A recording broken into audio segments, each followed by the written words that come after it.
Yeah, I've talked a lot about it, but specifically for statement of purpose, for those who are not familiar with this would be one of the documents we would ask you to write when you are applying for either a master's degree or a PhD in Canada.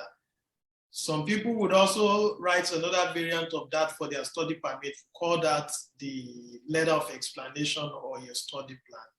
When you are writing the statement of intent, and in some places they may call it letter of motivation, statement of purpose.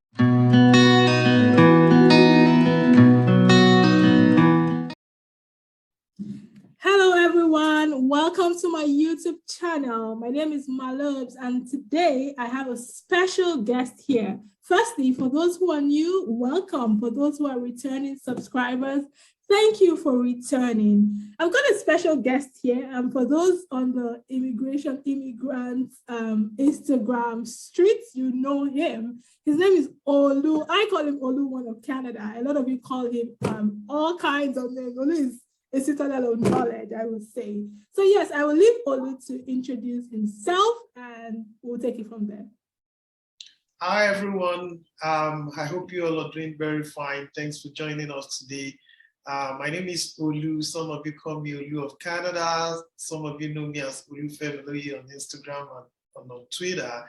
I am a Nigerian Canadian based in Canada.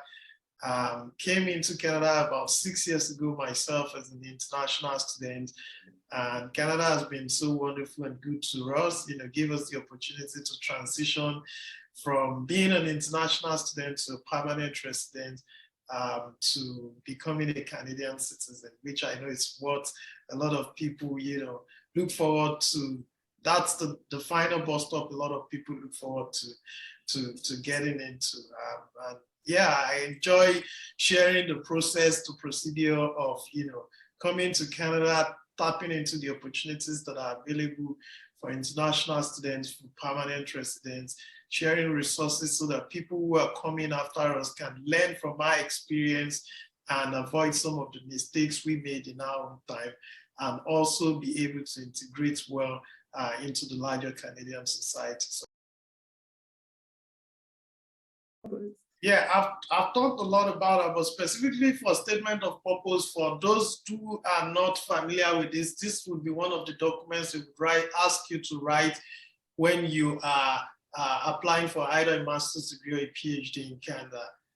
Some people would also write another variant of that for their study permit, call that the letter of explanation or your study plan. When you're writing the statement of intent, and in some places they may call it letter of motivation, statement of purpose, letter of interest or word of view, all means the same thing. This is a document that is very, very important for you when you are applying for most likely a master's or PhD program. It gives you the opportunity to describe to the admissions committee your motivation and fit for the program. This is an opportunity for you to sell yourself. I tell prospective international students that, nobody would blow your trumpet for you.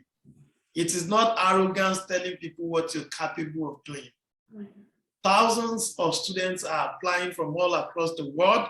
They have the good grade, they have the experience, just like you have some of them even have publications, but there are some unique experiences that are unique to you that you can use to sell yourself. So take the statement of intent as an opportunity to sell yourself. State your academic background, your accomplishments, your preparation and readiness for the program. There are lots of samples on this online on my own website. If you Google samples of letter of intent, you'll find guide. Do not plagiarize them. Do not copy them word for word. Use them as guidance to know the things to write about and write from your own personal experience. In your statement of intent, write about things like yourself and your motivation for graduate study, your background, the previous education you've done, what you've been able to use those education in the past. Also pay particular attention to the specific requirement of the school you're applying to.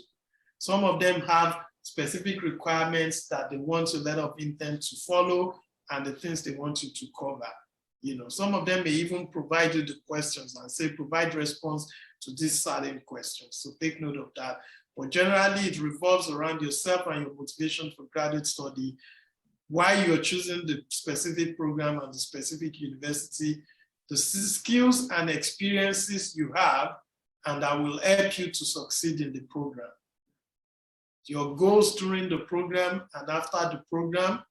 Some may ask you, where do you see yourself in the next 5 years?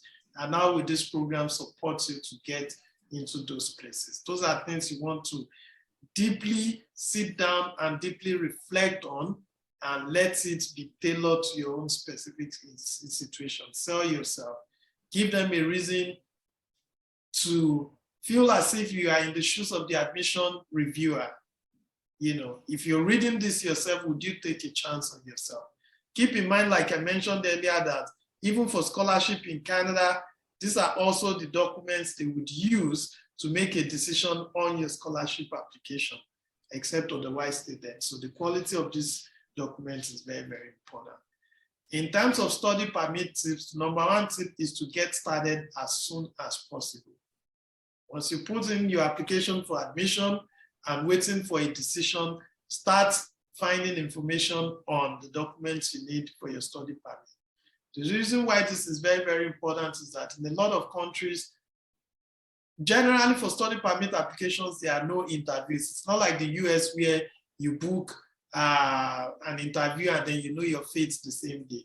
You know, for Canadian, you submit online, they do the processing, they transmit it to the visa office if you don't have one in your country, and it takes a lot of time. It may take 4 months, 5 months, 6 months, some may be lesser than that and all that. So you want to get started as soon as possible. The quality of the documents you're submitting for your study permit would also, be very, very important. The key documents you submit would revolve around 3 key areas: your study plan and your purpose of coming to Canada to study, your letter of acceptance, your study plan, your letter of explanation, the evidence that you've truly gained admission into the university. The second one will be the finance, the ability to show that you can defray the cost of studying in Canada without having to work.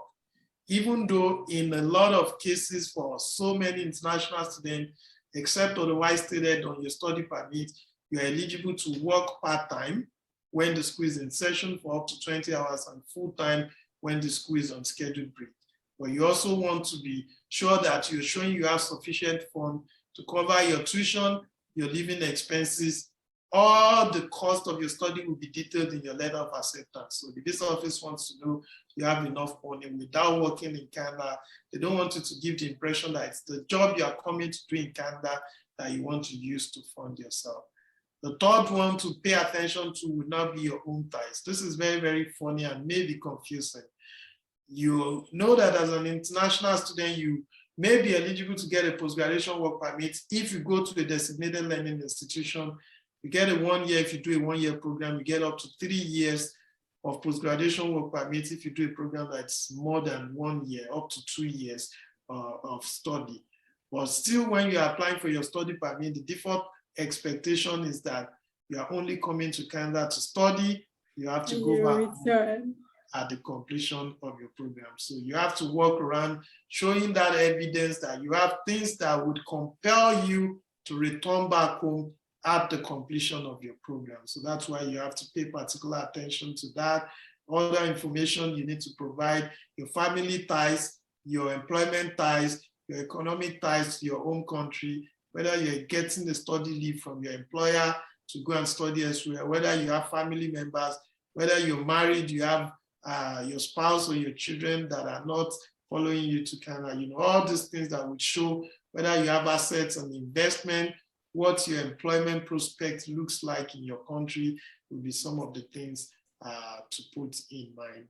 So make sure you're getting started and thinking ahead of these things so that you have your document ready by the time you get your admission and you can start the study permit application as soon as possible. Awesome, awesome. Thank you. And please, guys, do not say, I am just tired of my home country, I just want to leave. Do not in any way show that desperation. Please, you will not be granted a visa. Okay, the next question here is, what did you do for work in Nigeria? What was the first job you got in Canada? And what do you currently do? I know you have mentioned what you currently do, but yeah, what did you do for work in Nigeria? So back home in Nigeria, I was also working in government in Nigeria in a policy and community engagement related role, which was part of what influenced my decision to do a program that is also related to policy in Canada.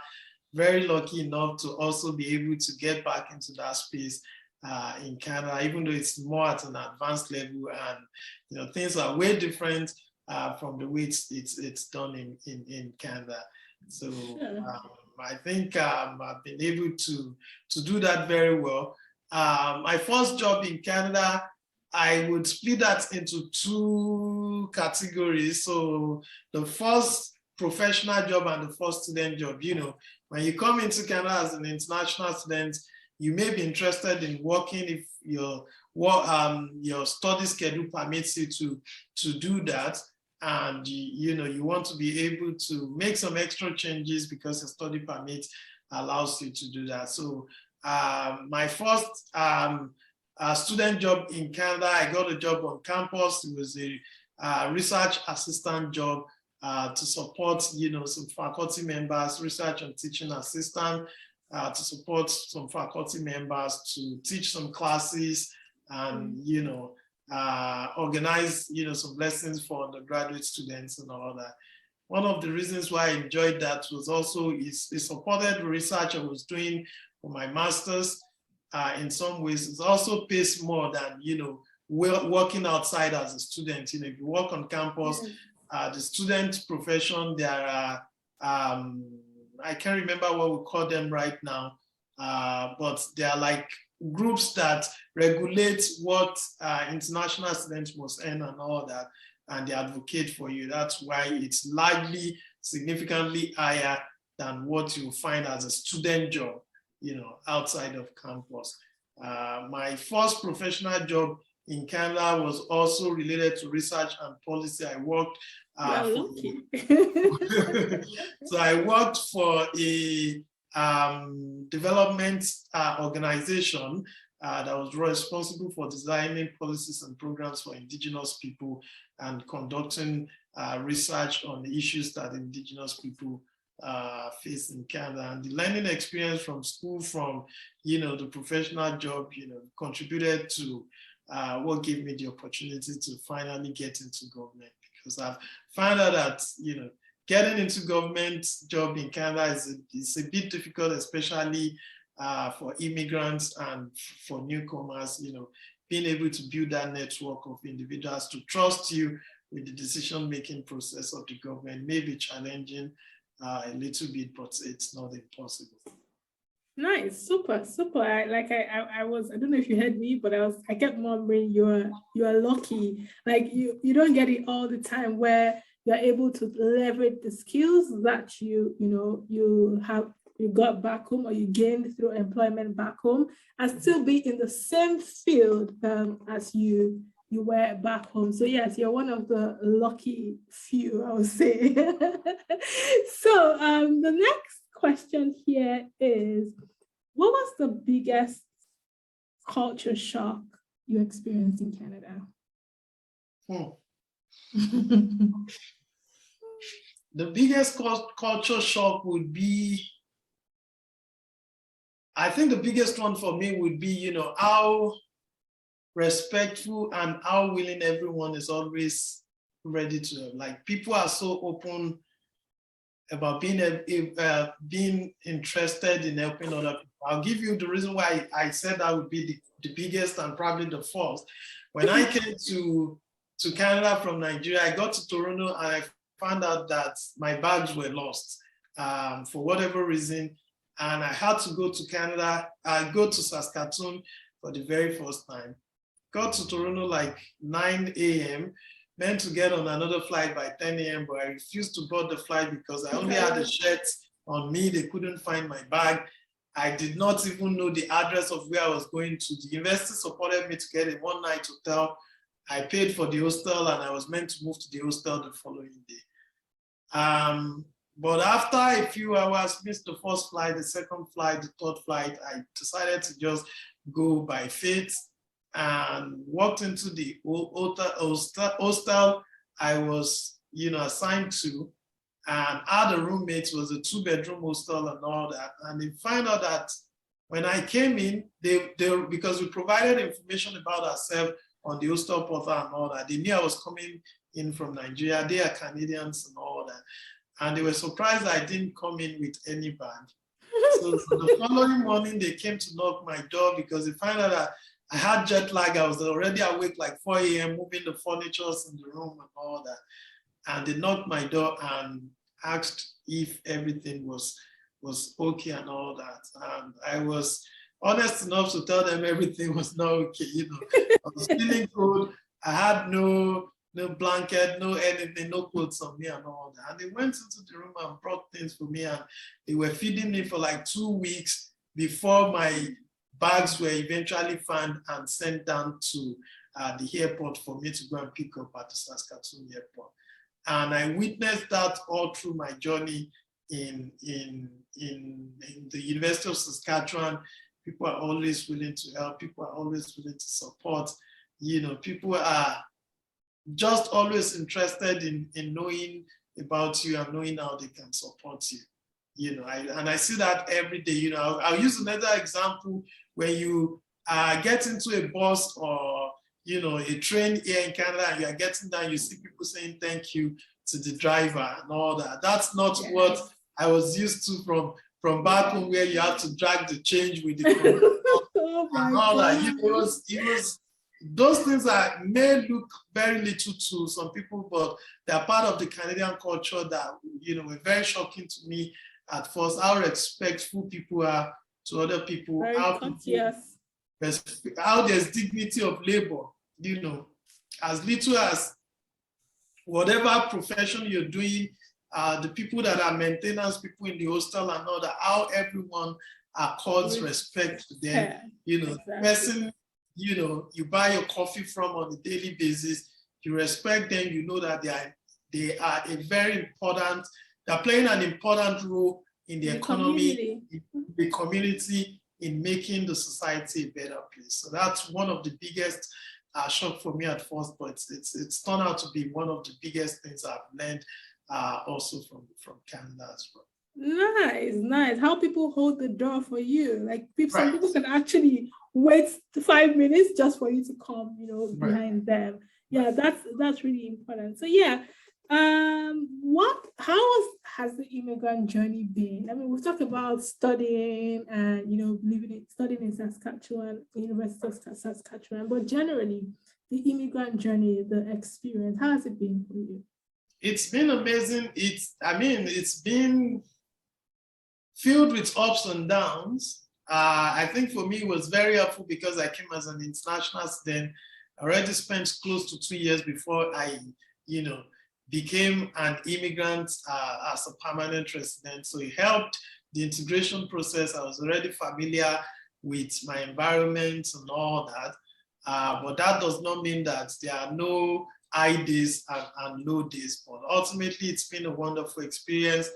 The growth in the last 5-6 years has been phenomenal. I've learned a lot of things. I have met a lot of people. My perspective on so many things have changed. I have challenged myself to do things I never knew I would be, able to do as a newcomer, as an immigrant in Canada, and I've been able to do that. The journey, it's a continuous process.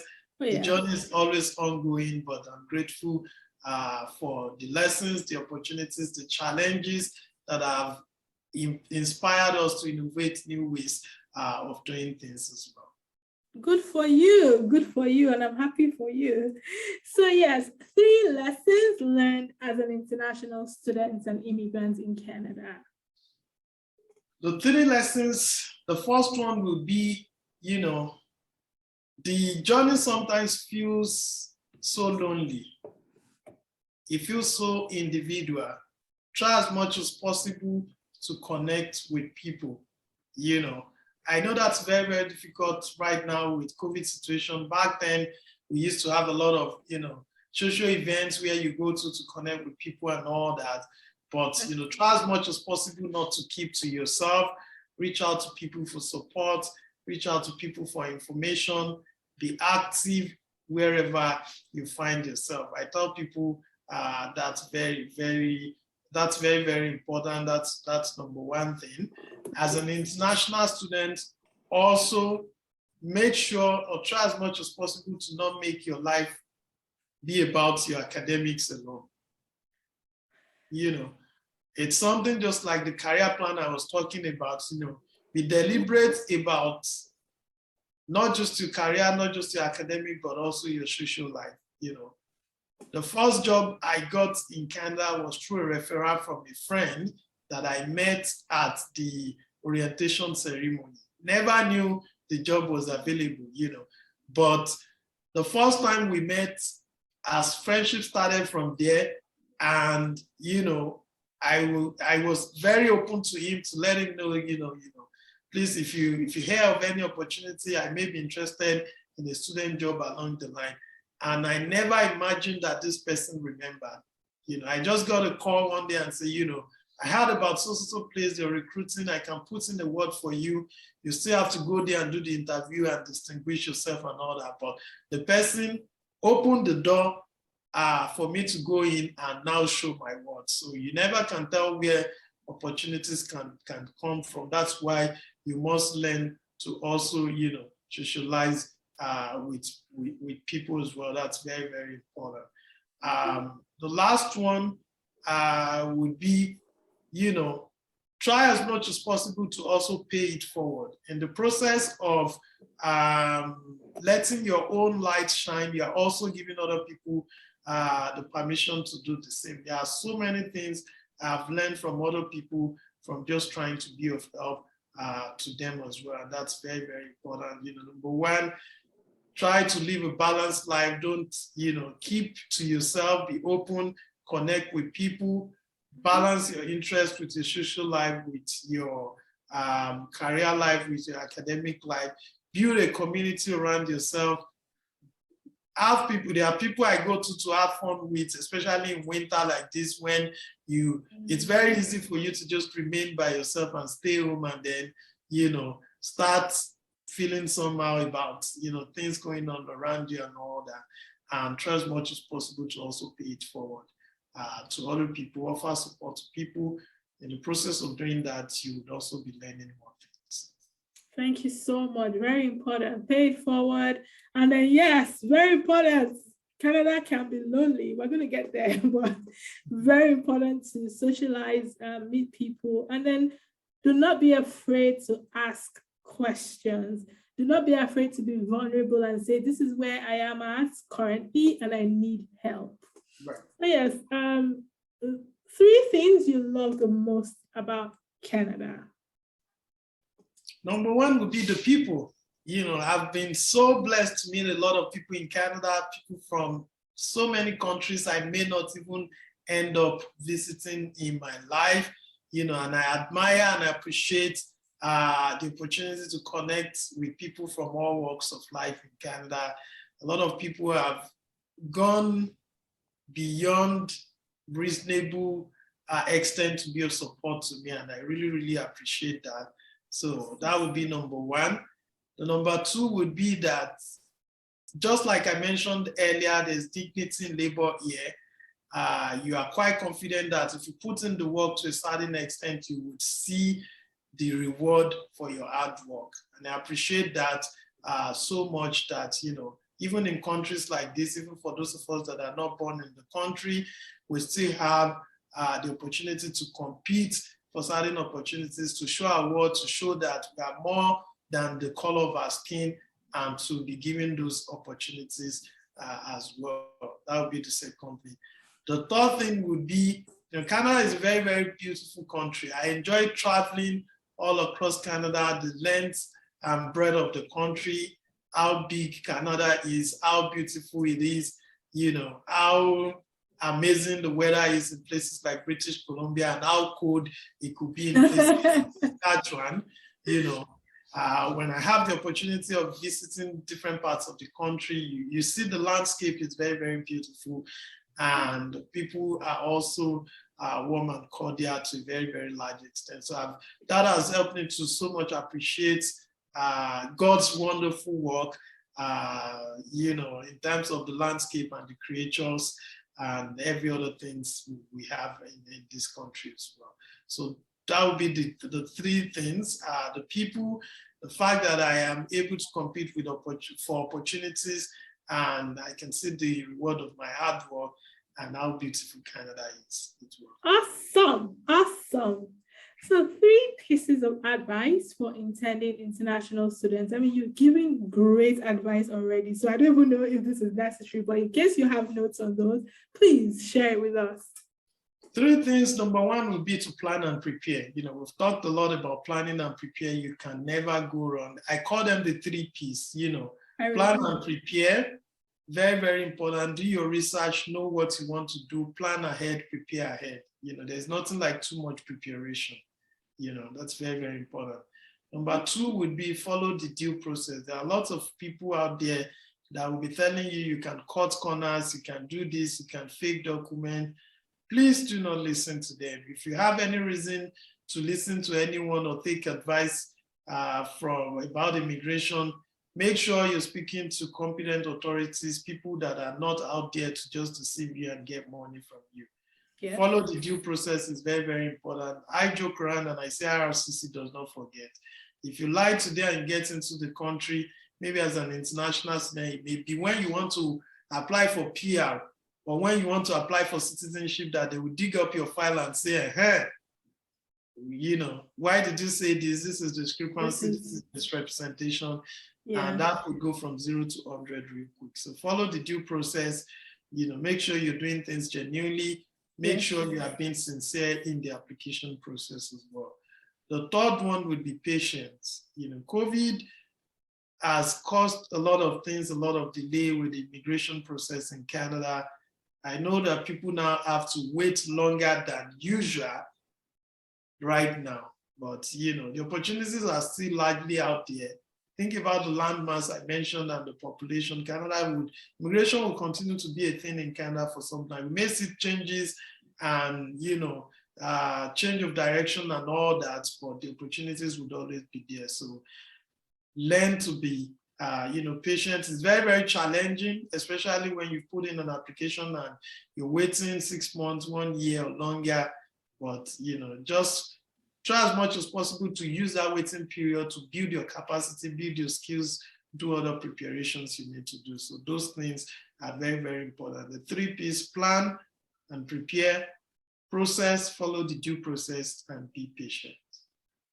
Good, thank you. I'd like to add to that. I would also say that you should be open to re-strategize. Right. Be open to re-strategize. When things change, when policies change, think about the plan B. So do not be stuck on your plan, your initial plan. You should be open. Like you'll find that out as an immigrant. You should be open to changes. You should be open to things, that will change, and you shouldn't be stuck on one plan.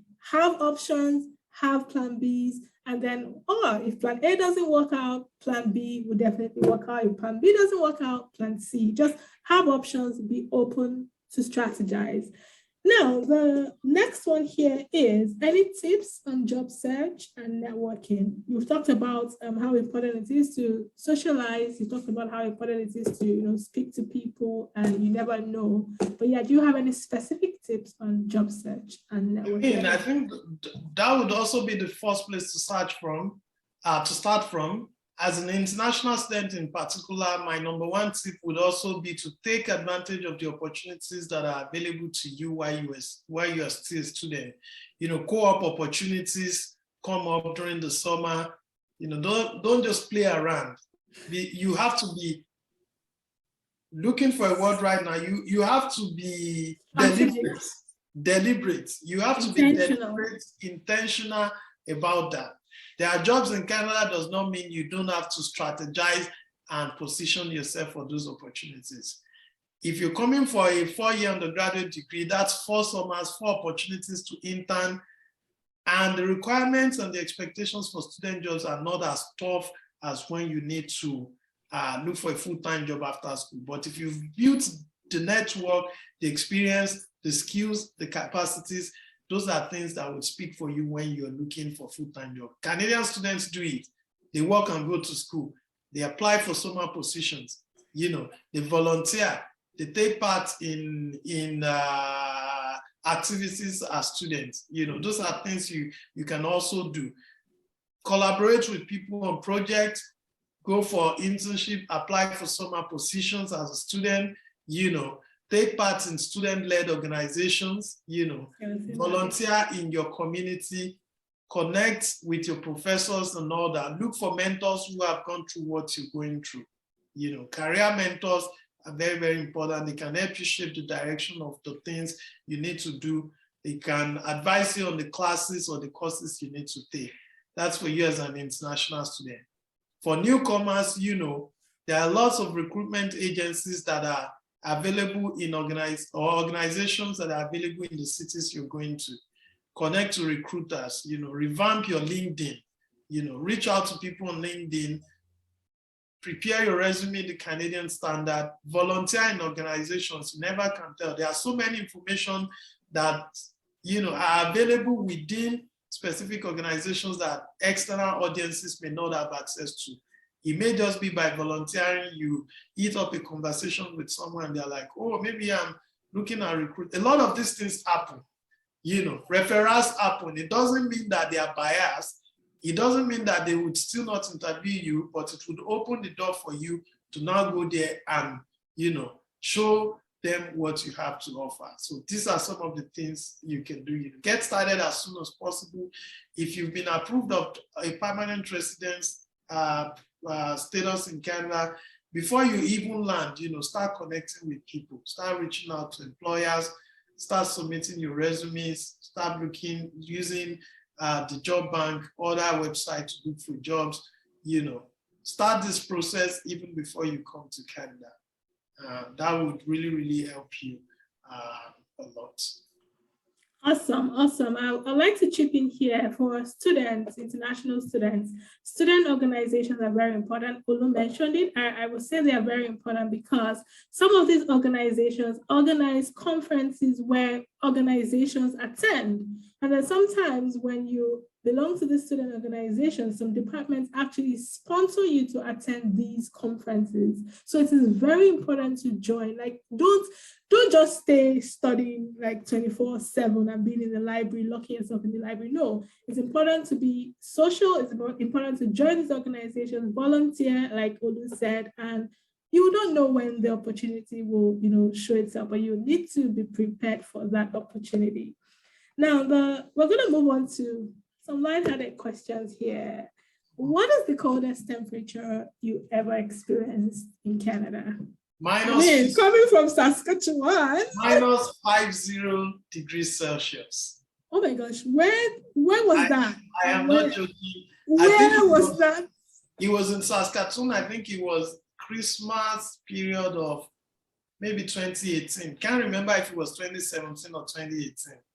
You know, there are sometimes we get cold weather advisory. It gets as cold as minus 40, minus 50 when you add the real feel to it. You know, the kind of cold that you buy your jackets. Like, do you have to buy those Canadian goods or do you wear regular jackets like that? I wear regular jackets. The trick is to layer up a lot and to not be outdoors a long time. So not to scare you, when the weather is minus 40, minus 50 outside, you can still stay inside and not wear anything. The place where it gets challenging is when you have to stay outside for a long time. You know, if you don't have a vehicle, you have to catch a bus or something. There's no subway to go through. You have to time yourself and prepare. Layer up different layers of, you know, dressings and all that before the big jacket. Make sure you're timing yourself so that you're not staying outside. But yeah, I have witnessed a weather that was as cold as minus 50. Oh my God, I haven't witnessed that. I don't know if I want to, but yes. Is Canada lonely, and what do you do for fun? Yes, Canada can be lonely. You know, especially if you are new in the country, you do not have people around you. COVID has also made things very, very difficult these days. I mean, my heart goes out to newcomers, international students that are arriving at this time. People have been taking classes for more than 2 years now online. It's going to be 2 years in March since the lockdown started, and things have not opened up in some places, So when you think about that and you are new in the city, imagine I came into Saskatchewan when COVID was something back then. I did not know anybody. Definitely it's going to be lonely. So Canada can get lonely sometimes. It can get boring, especially if you live in a place where it's too cold or far away from activities. But even in winter, in summer, in spring and fall, there's always something to do for fun. If you go on Google and say things to do for fun during winter around me, you find a lot of things to do. You just have to build that community around you. Have people you probably organize indoor parties with when, the physical gathering requirement as a result of COVID would permit that. Have people you can go bowling with, have people you can, walk out and go to the gym with or jog with and all that. Have people you can go trying out new restaurants in the season with, lots of other things we do. We used to organize summer parties back then when COVID allowed us, but there's always something to do as well. So make sure, like we said earlier, reach out, don't keep to yourself. Let people know. It may be just your classmates, even in class, if you're an international student, talk to people, connect with people, enjoy Canada while completing your degree as well. Thank you. What is the worst thing? I mean, you've talked about how nice Canadians are to you or have been to you. So what is the worst thing anybody has said to you about your accent? The common one would be, you speak good English. I hear a lot of that when people say you speak good English, and I'm like, African. English is my official language from back home. Or some people saying, oh, they can't hear you clearly. Can you call on somebody or connect them to somebody that speaks English? And I'm like, this is English. Exactly. But yeah, I think that would be the common one around the accent. Some people being surprised or amazed that you speak English, and some people saying they can't hear you clearly. Exactly. And I would like to add to that, do not be offended when people say they cannot hear you clearly. Do not be offended. Speak slowly if you have to. Repeat yourself if you have to. And then you will also find out that you too do not hear or you cannot understand some things that they say clearly, and you have to ask them to repeat themselves as well. So if you do that once or twice, then you will understand that it's okay for them not to have heard your, understood what you said. So be confident enough to repeat yourself. I know that I say this a lot because I know that this affects a lot of international students or new immigrants. Do not let this affect your confidence. Do not let it affect your self-esteem. Speak clearly and be confident. And if you have to repeat yourself, take your time to repeat yourself. It's okay. You are in another country. If they come to your country, they'll probably have some difficulties and have people not being able to understand what they say as well. So be confident and do not let that affect your self-esteem. The last question I have here is, what is the most ridiculous lie that you've heard about Canada and Canadians? I think about Canada would be that there's no racism in Canada. There is racism in Canada. It may be subtle, it may be, passive aggression, whatever you call it. There's racism in Canada. It's evident in a lot of systemic issues that people of color, that Black, Indigenous, minority, people of different sexual orientations would have to deal with in the country. It's evident in, the limit to some opportunities you can have. There's certain jobs you can apply to as a permanent resident until you become a Canadian citizen.